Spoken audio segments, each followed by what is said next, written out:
Et bonjour mes petites lucioles, en ce lundi 9 mars. Alors je voulais vous parler de l'éponge énergétique. On a tous été à un moment de notre vie, on est peut-être resté d'ailleurs pour certains d'entre nous, une éponge énergétique. Alors qu'est-ce que nous dit la voix de cette éponge énergétique? Elle nous dit: je suis un déséquilibre énergétique. Vu que tes énergies sont en mouvement, nous pouvons être régulièrement ensemble en fait. Ne soupire pas, l'alignement parfait et l'équilibre permanent sont des chimères, c'est illusoire. Mais tu peux me donner un rôle et une nouvelle place. Quand tu sens que tu éponges les énergies des autres, demande-moi pourquoi tu as peur de t'affirmer et de poser des limites.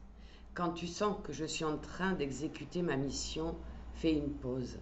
Isole-toi si tu en ressens le besoin ou demande de l'aide à une personne de confiance ou expérimentée. Quand je suis là, c'est qu'il y a un déséquilibre énergétique. Il a pu être créé par une pensée, par une émotion trop forte, par un événement extérieur, par une relation, par un souvenir, etc., etc.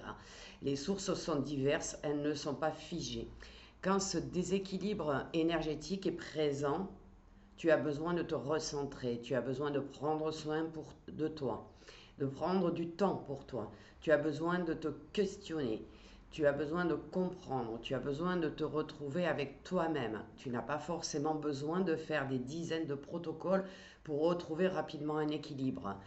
Tu as besoin tout simplement de faire une pause.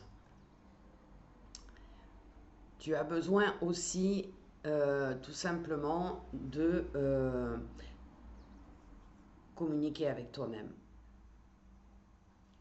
Alors, rappelle-toi que tu as en toi une mine d'or d'informations et de conseils qui pourraient t'éviter de jouer le rôle de l'éponge énergétique.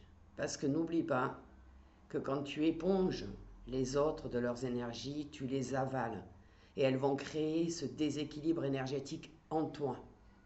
Et il est parfois difficile de s'en séparer. Alors prends soin de toi dans ces cas-là. Fais un rééquilibrage énergétique avec quelqu'un ou tout seul si tu sais le faire.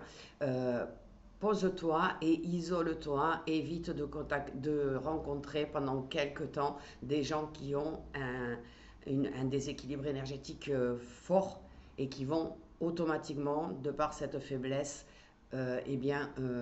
t'impacter. Donc je vous souhaite à tous un bon lundi, prenez soin de vous et à bientôt.